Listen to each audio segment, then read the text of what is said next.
All right, Billy Laninovich, man, you're making a comeback. You said you retired in 2012. Yep. You won the 2005 Supercross at San Diego in the 125 class. And now we're at Hemet Hemet Supercross. Yep. And I saw you spinning some laps, man. You look pretty good. Thanks. Yeah. It's kind of mind-blowing that I'm out here riding Supercross. If you would have told me 5 months ago I'd be racing, I thought you'd crazy. Yep. But yeah, just having fun, man.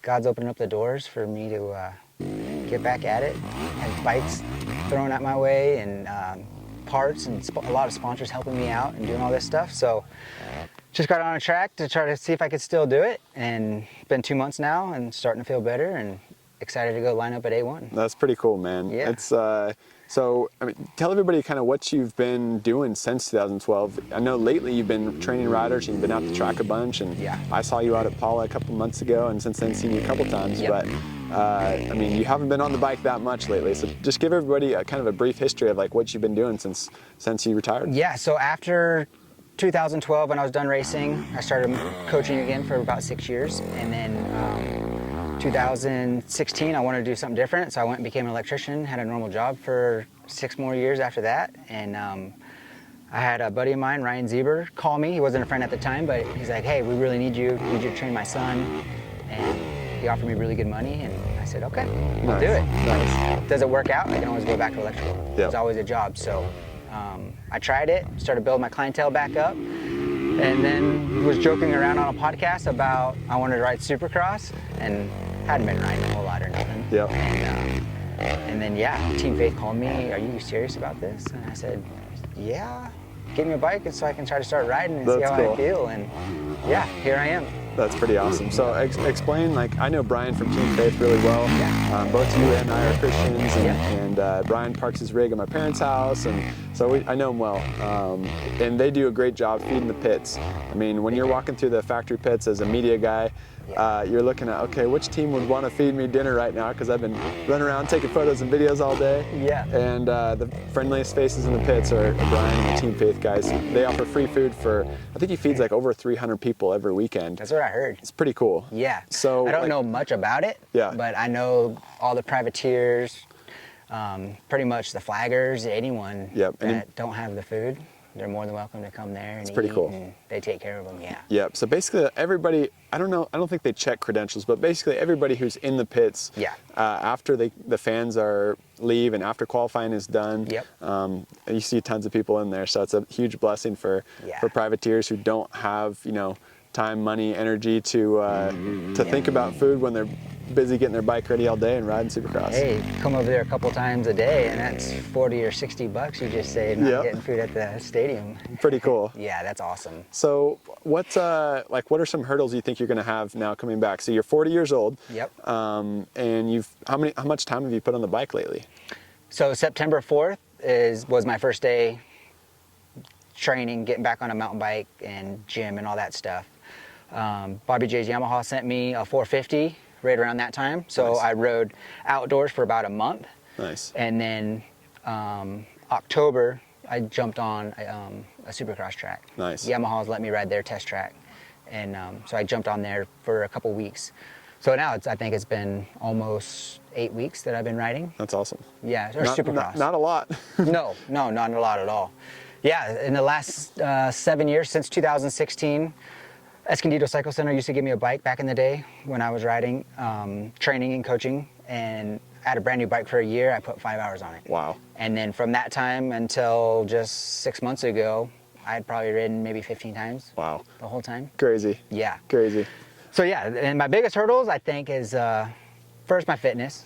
It's coming, it's getting better. Yep. But it's probably not going to peak till midway or end of Supercross. Yep.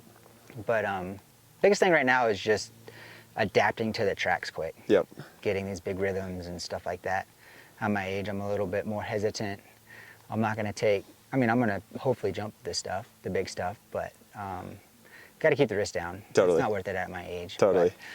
But, and then I think about it for myself. I race Supercross and outdoors, but Supercross did not come easy for me, and I got to a level to where I qualified for 2 main events in my first year of racing. 250 Supercross, and then after that I stopped racing and got this job at Motocross Action. So my peak is just barely making the main event. Your peak is winning the main event. So at 40 years old, you have a huge base to drop back to, where a guy like me, you know, I never got to that level. So I think it's, for Supercross, it would be a lot harder for me to, you know, pick it up and get back at it. So like watching you hit the whoops, even after so long off, I mean, it's like you never lost anything. Yeah, dude, honestly, it's mind-blowing to me that I'm still able to ride the way that I do at 40. God has given me a gift that I'm so thankful for, and hopefully I'll be able to use it for him and go do something special this year. That's cool. Yeah. That's cool. And going off of that, like what other people are helping you out besides Team Faith?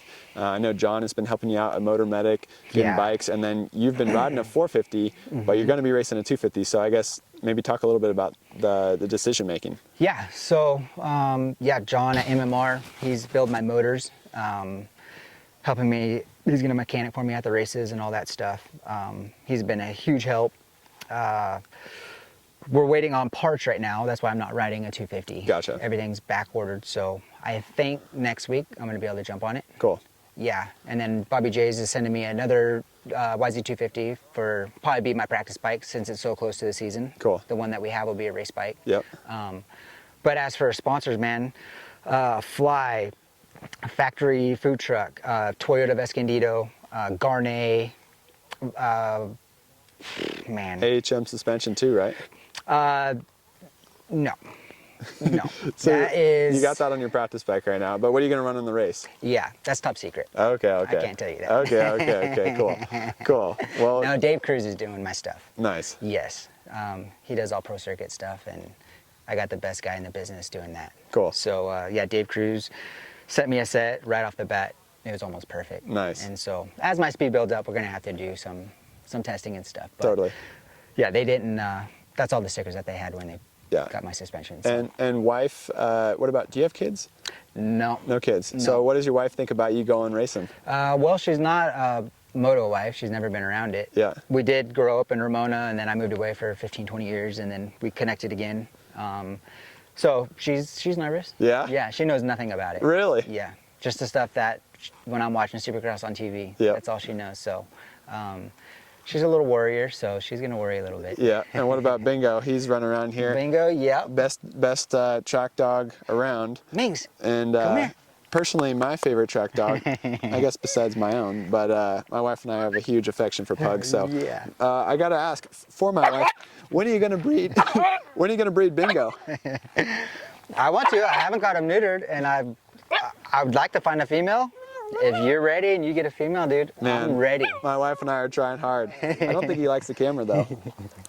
But okay. Bingo's a good boy. Yeah. All right. Well, good stuff. Thank you for your time, man. Thank you. I guess last of all, I mean, the sport has changed a ton.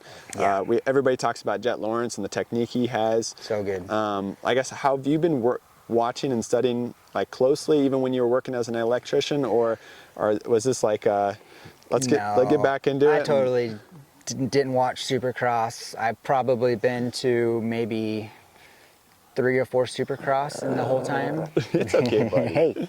Yeah, so I was totally out of it, but the last year, I got back into it, and I watched every race, and watch Jet. I study him. His technique is insane. So good, both the brothers. Yeah. And then what about your kids that you're training now? Like, are they stoked to see you ride Supercross?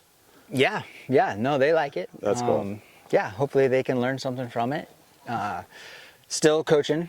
I'm still riding, or when I'm riding Supercross, on my days off, I'm either doing side jobs for electrical or still coaching and all that stuff. So, cool.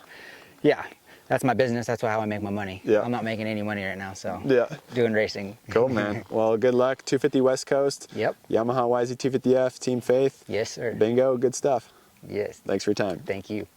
All right, Brian, Team Faith, you are the man that feeds the factory pits. We're the factory food truck. Factory food truck. So, Brian, I've known you for a couple years now, and you're a friendly face. I told it to Billy when I'm walking through the pits and I'm looking for food.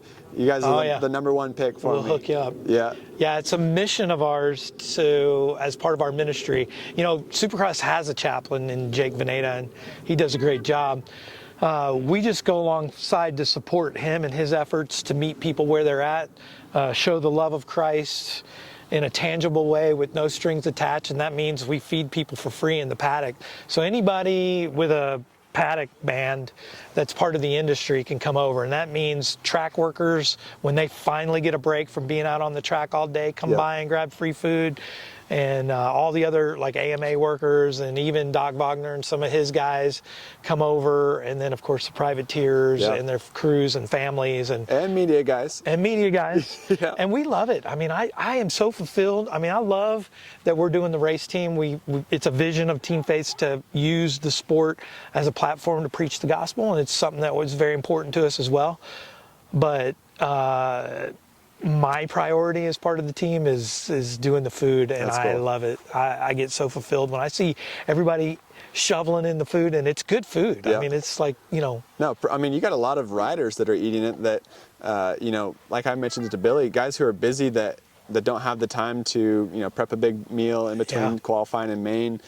Maybe don't have as many family members helping them out. They're just, you know, out of the van. Yeah, eating peanut butter and jelly out of the van. Yeah, saving money to go to the next race. You guys offer free food, and it's good and healthy food for racers, so it's good stuff. For the racers, we got feedback, and we do a grilled chicken breast, plain grilled chicken breast with white rice and a salad bar. We have a complete salad bar. That's cool. That they can just self-serve and come by. Really we have cool. Hammer Nutrition for everyone to come by and use. So a lot of these guys don't even have to have a secondary supplement program. They just come over to our place and grab the gels and whatever else that they want from Hammer. That's cool. This year, Hammer's stepping up and is going to bring a chiropractor to do adjustments on site and nutritional information for the first half of the series. That's cool.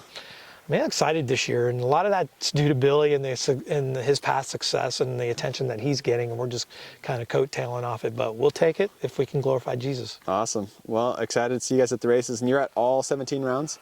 Me? Yep. Well, the rig. The rig, we're going to miss Seattle because they don't let us bring food in there. Gotcha.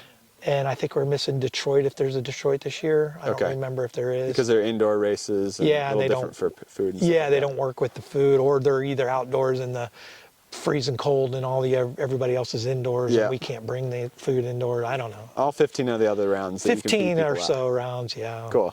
God willing, if the rig stays together.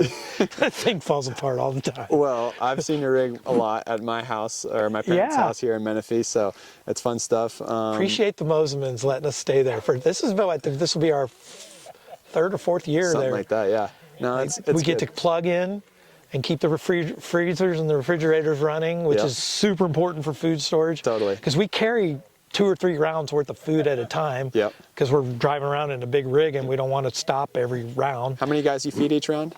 About 250. 300, okay. Wow. 250. And then 300. how much does that cost for you guys? That's about $3,000. Wow.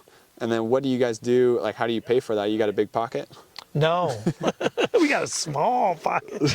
We rely on people like you and your family and other people in the industry, and anybody that would want to maybe sponsor a dinner to come on board, and we'll put a banner and stuff out and let everybody know that that round was paid for by you for $3,000. That's cool. That's one of our programs that we do. We've got a couple of them sold so far, so we need about 13 or 14 more sold. Nice. And how can people learn more about that and get in contact with you guys? The best way would be teamfaith.com or all the social, Insta at Team Faith, Facebook at Team Faith. There's ways to get a hold of us on there. Cool. Jason's our Supercross manager, and he'd be glad to talk to you about that, or somebody can reach out to me and talk to me, and we need it badly, so it'd be great to have. Awesome. Well, hopefully it'll be easier this year with a guy like Billy Laninovich on your team. It's pretty awesome you guys got him back out at the track. The old man. Thank you for doing that. You guys got him a bike. You convinced him, and sounds like he's going to have some fun with it. Yeah, he looks good, doesn't he? Yeah, I was impressed. I'm excited. Yeah, good stuff. All now right. if we can get that